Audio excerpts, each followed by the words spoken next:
Alors bonjour, je suis Luc Bouilly, je suis vice-président du Cercle de géologie des Ardennes et je voulais vous parler de la façon dont on pouvait retracer la carrière d'un soldat, d'un cavalier en l'occurrence, de l'Ancien Régime, début XVIIIe siècle, à partir des registres, d'abord des Invalides, ensuite des registres qui sont des archives qui sont au service historique de la Défense à Vincennes, pardon. Donc le premier, la base de départ, c'est d'avoir trouvé cet ancêtre à son mariage, en l'occurrence à Carignan dans les Ardennes, une petite ville à côté de Sedan, à la frontière belge, où il s'est marié en 1723. Il est marqué dans l'acte de mariage qu'il est maréchal des logis au régiment de cavalerie de la Ferronnays, dans la compagnie de Cromet, en garnison à Carignan. Ça veut dire qu'effectivement, il n'est pas du coin. Et ça se confirme dans la suite de l'acte de mariage, où c'est marqué qu'il est originaire de Montmartre. Il a le nom de ses parents. Et bizarrement, malgré qu'il ne soit pas de Carignan, on trouve aussi son acte de décès en 1740. Il est toujours maréchal des logis au régiment de Ferronnays, mais on apprend qu'il est entré à l'hôtel des Invalides. Et là, c'est le départ de la recherche, puisque en trouvant la fiche d'entrée aux Invalides, on trouve sur le site des Invalides, on trouve qu'il est âgé de 56 ans, donc déjà ça nous donne sa naissance, vers 1678, donc à Montmartre, et ça nous donne les 3 régiments dans lesquels il a servi. En l'occurrence, on sait qu'il a servi dans le régiment de Gramont pendant 24 ans, dont 22 ans comme maréchal des logis, et qu'avant, il a servi 7 ans dans le régiment de Roye. Donc après, la solution, c'est effectivement d'aller aux archives de Vincennes, de la Défense, pour essayer de retracer l'historique de ces régiments. Également sur Internet, on peut trouver des renseignements sur les régiments en question. Donc déjà, au départ, on sait qu'il a démarré sa carrière 1754, moins son entrée en invalide, donc moins 24, moins 7, ça donne 1703. Déjà, le premier problème, c'est qu'en 1703, le régiment de droit n'existe pas encore, puisqu'il n'a été créé qu'en 1706. Mais bon, déjà à cette époque-là, il devait être encore à Montmartre, et j'ai supposé que le régiment de Roye n'existait pas, mais le comte de Roye existait déjà. Et lui, en l'occurrence, il passait justement à cette date-là à Paris, il revenait de campagne en Italie, où il avait combattu, et il venait rendre compte au roi avec son aide de camp pardon, arrière, on va y arriver, c'est pas là, c'est pas là. On va continuer. Ça, c'est l'histoire des régiments de cavalerie, j'y reviendrai plus tard. Donc, qui s'appelle c'est le comte de Roussy. Qui s'appelle Ah voilà, qui s'appelle Pierre de Christina. Pierre de Christina, c'est le maître de camp du comte de Roye en 1705. Il est nommé capitaine de la compagnie maître de camp du régiment de Roye, dans laquelle servira justement cet ancêtre Antoine Berthaud. Donc ça m'a fait supposer qu'il avait été enrôlé par Pierre de Christina dès 1703, mais dans un régiment qui n'était pas encore un régiment. En fait, il était sous les ordres directs du comte de Roye. Et pour ça, il a fait les campagnes en Allemagne, et il a fait des campagnes après en Belgique, enfin ce qu'on appelait à l'époque les Pays-Bas espagnols. Bon, la cavalerie à l'époque, une petite parenthèse sur la cavalerie, c'est effectivement avec l'infanterie l'élément essentiel de l'armée, qui est bien sûr beaucoup plus mobile que l'infanterie et qui permet de faire des raids, de surprendre l'adversaire, etc. Et un régiment de cavalerie, il porte le nom de son propriétaire, il l'a acheté ou il l'a créé. Il est composé de plusieurs compagnies. Donc le propriétaire du régiment, il a le grade de colonel, sauf que dans la cavalerie, qui est le cas qui nous intéresse, il ne commande pas directement sa compagnie, elle est alors dirigée par le lieutenant, qui est donc le second, et qui a le grade de capitaine. Le capitaine lui-même tient sa charge du roi ou l'a acheté au précédent propriétaire, donc c'est lui qui recrute et qui équipe sa compagnie sur ses propres deniers. Seules les armes à feu sont fournies par le roi. Bon, en échange, bien sûr, il a une solde, 3 livres par jour, 150 livres par an, 65 livres par soldat et 750 livres par an pour l'entretien. Donc la compagnie a 3 officiers, le capitaine, le lieutenant et un sous-lieutenant, ou un cornet, ça dépend des compagnies, et 50 cavaliers, dont le fameux maréchal des logis qui nous intéresse également, 2 brigadiers et un trompette. Bon, en général, on s'enroule pour 6 ans, et on touche 20 livres au départ, puis 5 sols et 6 deniers par jour. Donc j'y reviens sur les régiments. Donc le régiment de Roye a été formé le 18 novembre 1705 par le comte de Roussy, comte de Roye également, pour son fils qui a pris la succession du comte de Roye, comme comte de Roye. Et donc, Antoine Berthaud a été enrôlé dans ce régiment en 1705, forcément, puisque dès 1703, il est considéré comme étant un régiment de roi, mais comme je l'ai dit, ça n'est en fait que 1705. Donc, par les archives de Vincennes, on apprend que le régiment de Roye a rejoint l'armée de Flandre en 1706. Il y a le document ici présent. À l'époque, il y avait 82 escadrons de cavaliers, de cavalerie, plus 50 escadrons de réserve, dont faisait justement partie le régiment de Roy. Bon, ils se sont fait écrabouiller. Première bataille à laquelle il a participé, c'est la bataille de Ramilly, en 23 mai 1706, perdue par la France. La suivante, c'était pas mieux. Elle a également été perdue, c'est la bataille de Denarde. La cavalerie a été peu utilisée parce que le terrain ne s'y prêtait pas. Et en 1709, la bataille de Malpaquet a fini par arrêter l'offensive qui est en train de commencer envers la France, a arrêté les hostilités avec une sorte de statu quo. Bon, en 1709, le régiment de Roy, toujours d'après les archives qu'on trouve à la Défense, au service historique de la Défense, a pris ses quartiers d'hiver. À l'époque, les guerres ne se passaient pas en hiver, elles ne se passaient qu'en été. En hiver, les régiments en général rentraient en France et prenaient ce qu'on appelait des quartiers d'hiver. Donc, grâce à ces archives, on sait qu'ils ont pris leur quartier d'hiver en Normandie, près de Caen, puis à Montreuil-l'Argillet, près de Berlin. On le sait parce que tout simplement, il y a eu certains incidents. C'est assez étonnant. Enfin, il y a un premier incident qui concerne le régiment de Roy, mais aussi un autre régiment où 32 cavaliers ont été surpris en train de faire du trafic de faux tonnage, c'est-à-dire du trafic de sel en l'occurrence, parce qu'ils étaient en Normandie, qui était un pays de grande gabelle. À côté, la Bretagne était un pays sans gabelle, donc il y avait de la contrebande entre les deux. Et les cavaliers de ceux des régiments y ont participé avec 4 paysans. Ils ont été arrêtés sur la route de Bretagne et ils ont été enfermés à Caen. Il y en a 2 qui se sont évadés, il y en a 6 qui étaient restés, mais le roi, qui était apparemment assez soucieux du nombre de ses cavaliers, a dit on ne va pas tous les envoyer aux galères ou les condamner à mort, c'était le cas à l'époque pour ce genre de méfaits. Donc il a demandé un tirage au sort pour que les cavaliers soient, il y en a 5 en l'occurrence qui ont été libérés et qui ont rejoint leur unité. On a passé l'éponge. Le dernier restant a été incarcéré au château de Caen. Il a été jugé le 1er août 1710 avec les cavaliers d'autres régiments. Je parle de celui du régiment de Roy, mais il y avait d'autres régiments qui étaient concernés. Et on ne sait pas exactement celui du régiment de Roy ce qu'il a pris comme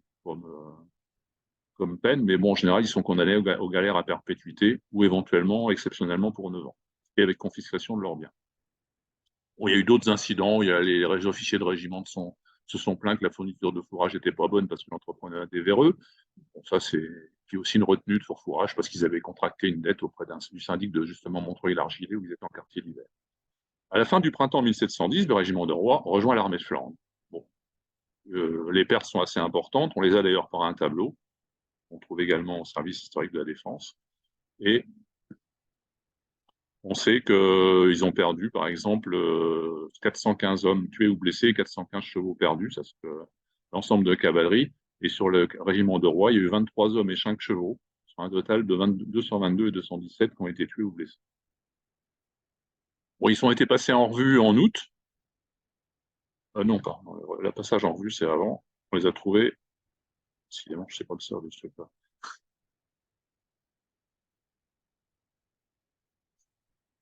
Ah bah tiens, je ne trouve pas. Bon, c'est pas grave. Bon, ensuite, le régiment de Roy, il passe sous le commandement du marquis de Gramont. C'est la vie des régiments. Ils y passaient de main en main.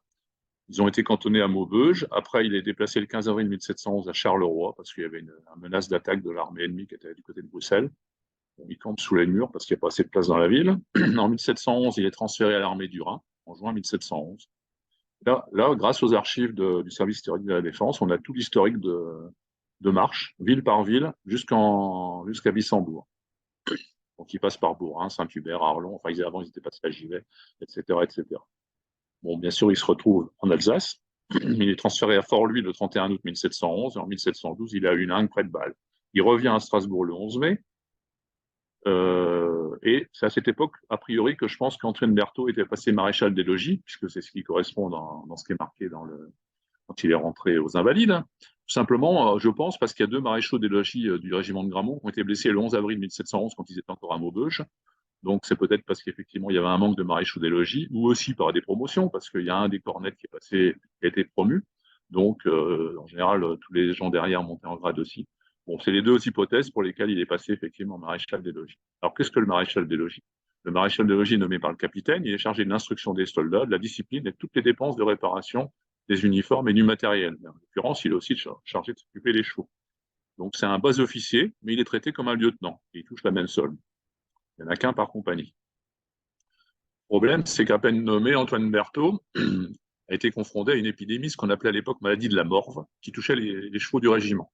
C'était une maladie qui en général était mortelle pour les chevaux. Donc ça, c'est en 1713, alors qu'ils sont en Alsace. Ils étaient à l'époque à Thionville, ils devaient revenir en Alsace. mais du coup, ils ne sont pas revenus en Alsace, ils ont été retournés à l'arrière, et on les a isolés, et a priori, on a tué les bêtes malades sur 4 compagnies du régiment de Gramont. Je pense que c'est pour ça que le régiment de Gramont a été incorporé, parce qu'il manquait de chevaux. Fin 1713, le régiment de Gramont est incorporé à celui de la Ferronnet, qui lui a été créé depuis 1696. Et donc, bien sûr, Antoine Berthaud passe dans le régiment de la Ferronnet. Donc, l'ancien régiment de Gramont devient une des compagnies du régiment de la Ferronnet, dite maître de camp incorporé de Gramont, et est racheté le 27 janvier 1717 par le capitaine de Cromet. C'est pour ça qu'Antoine Berthaud passe dans la compagnie du capitaine de Cromet. Cette compagnie compte 25 hommes en 1717, 45 hommes en 1730, ça c'est ce qu'on trouve dans les contrôles de troupes. Et la guerre après terminée, puisque la guerre c'est quand même fini par se terminer, parce que ces guerres j'en ai pas trop parlé, c'était les guerres de succession d'Espagne et d'Autriche. Une fois la guerre terminée, le régiment se trouve en garnison dans l'Est, dans le nord de la France, etc. À Vesoul, a priori, en 1713, en Doullens en 1719. C'est a priori donc en 1723 qu'il passe à Sedan et que la compagnie de Cromet est en garnison à Carignan, et c'est là qu'effectivement ils se marient le 25 janvier avec Anne Lecomte, fille d'un marchand de drap de la ville. Et après, ils continuent leur pérégrination. Bon, la compagnie en profite à chaque fois qu'ils sont dans une garnison, ils en profitent pour enrôler. Dans les contrôles de troupes de 1723, on trouve effectivement pas mal d'engagements de gens de Carignan. En l'occurrence, la compagnie de Cromet en embauche 2. Jean-Baptiste Pierrot, 19 ans, et Nicolas Duhallois, 20 ans. Mais les autres compagnies du régiment en auront également 4. Après, en 1725, le régiment de la Ferronnerie est à Niort. On le sait parce que tout simplement, ils ont leurs premiers enfants, Anne Berthaud et Anne Lecomte, qui manifestement le suivaient dans ses pérégrinations. Ils ont un enfant à Coulon. Coulon, c'est juste à côté de Niort. Et dans l'acte de naissance de cet enfant, c'est marqué où la compagnie est pour herber les chevaux. Les chevaux, tout simplement, étaient dans des prairies à côté de Niort, donc à Coulon, en l'occurrence. Bon, après, ils ont 3 autres enfants, mais bon, difficile de trouver leur lieu de naissance puisque le régiment se déplaçait sans arrêt. Marie, née en 1729, qui s'est mariée après à Carignan, Pierre, qui s'est aussi marié à Carignan, et Jacques, qui lui est né à Carignan, et on verra après pourquoi. Bon, après, c'est la campagne d'Italie en septembre 1933, c'est le déclenchement encore une guerre de succession. Cette fois-ci, c'est la guerre de succession de Pologne, qui démarre en 1733 et qui a duré jusqu'en 1738. À cette époque-là, le régiment de la Ferronnet est en garnison en Franche-Comté, on suppose à Vesoul, et il est incorporé à l'armée d'Italie, qui rassemble tous les régiments du sud-est de la France, dont 65 escadrons de cavalerie. Donc, si on suit l'historique des événements qui sont au service historique de la défense, on suit leur parcours presque jour par jour pendant cette campagne d'Italie. Par exemple, le 23 septembre, on sait qu'ils quittent Gray, en Franche-Comté, pour rejoindre un camp qui est à Lyon. Après, on sait qu'ils passent par les Alpes, en l'occurrence par plusieurs routes. Celle du régiment de la Ferronnet passe par Pont-de-Beauvoisin, et après traverse les Alpes par le col de Monceny. Alors, on a tout l'historique, tout l'itinéraire jour par jour de la route, ce qu'ils appellent la route de Savoie. Donc les 2 escadrons du régiment, ils partent le 26 octobre de Pont-de-Beauvoisin et ils se retrouvent en Italie, à Suse, où ils rattrapent le reste de l'Italie à Versailles. Bon, ensuite, il y a plusieurs batailles. Bon, ils se retrouvent du côté de Crémone, ils sont envoyés à San Marino le 4 décembre, etc. Enfin, comme je disais, on suit leur itinéraire pratiquement jour par jour, en fonction de les affectations. Et ils prennent leur quartier d'hiver à Triviglio, à côté de Crémone. Ouais, bon, etc. Ils ne partent pas trop aux batailles, mais bon, ils ont quand même la bataille de Guastalla en août 1734, où normalement ils sont sur l'aile droite de la ligne de front. Normalement, ils ne devraient pas être embêtés, mais le problème c'est que le front est enfoncé et ça vient vers eux. Et le 15 septembre au matin, la bataille décisive a lieu le 19 septembre de leur côté. Donc le régiment de la Ferronnerie n'a ni tué ni blessé, mais 5 de ses cavaliers sont faits prisonniers. Donc ensuite, ils sont dans le camp retranché puisque l'armée ennemie a été bloquée à Guastalla. Ils y restent jusqu'en octobre et après, ils prennent leur quartier d'hiver à Crémone. Bon, je ne suis pas sûr qu'Antoine Berthaud ait participé à cette campagne, puisque à 56 ans, apparemment, il était un peu fatigué pour combattre. Donc, il est possible qu'il soit resté en France, c'est une hypothèse, mais il a peut-être participé à cette campagne d'Italie. La seule chose qui est sûre, c'est que le 14 décembre 1734, sa demande d'entrer aux Invalides pour cause d'incommodité est acceptée, et donc il rentre aux Invalides. Donc, soit il est effectivement resté en France, soit il a profité des quartiers d'hiver de Crémone pour rentrer en France.